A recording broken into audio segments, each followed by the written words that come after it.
যুক্তরাষ্ট্রের অব্যাহত কূটনৈতিক ও অর্থনৈতিক চাপ সত্ত্বেও কোনো অবস্থাতেই আত্মসমর্পণ করবে না বলে সাফ জানিয়ে দিয়েছে কিউবা। একই সঙ্গে দেশটি অর্থনৈতিক পতনের চূড়ান্ত প্রান্তে পৌঁছেছে এমন দাবি সম্পূর্ণ প্রত্যাখ্যান করেছেন কিউবার প্রেসিডেন্ট মিগেল দিয়াস ক্যানেল।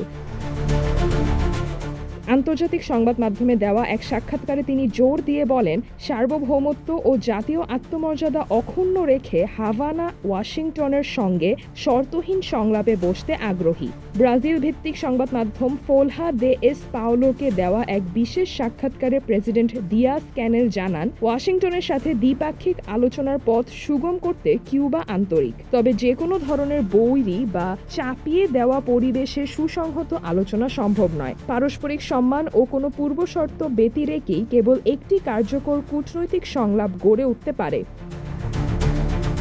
ট্রাম্প প্রশাসনের নীতিমালার কঠোর সমালোচনা করে তিনি অভিযোগ করেন, কিউবার সামাজিক ও অর্থনৈতিক স্থিতিশীলতা বিনষ্ট করতে পরিকল্পিতভাবে অর্থনৈতিক অবরোধ জোরদার করা হচ্ছে। তবে জ্বালানি, বিদ্যুৎ ও নিত্য প্রয়োজনীয় উপকরণের সংকটের মধ্যেও কিউবার জনগণ তাদের ঐতিহাসিক সহনশীলতা ও সৃজনশীলতা দিয়ে সংকট মোকাবিলার সক্ষমতা রাখে।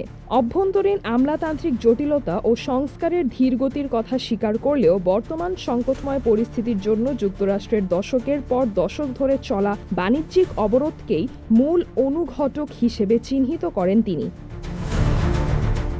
নিজস্ব সমাজতান্ত্রিক কাঠামোকে সুসংহত করতে সম্প্রতি অনুমোদিত অর্থনৈতিক সংস্কারের পক্ষে অবস্থান নিয়ে প্রেসিডেন্ট দিয়াস ক্যানেল পুনর্ব্যক্ত করেন, আন্তর্জাতিক অঙ্গনে কিউবা তার সার্বভৌমত্ব রক্ষায় আপোষহীন থাকবে।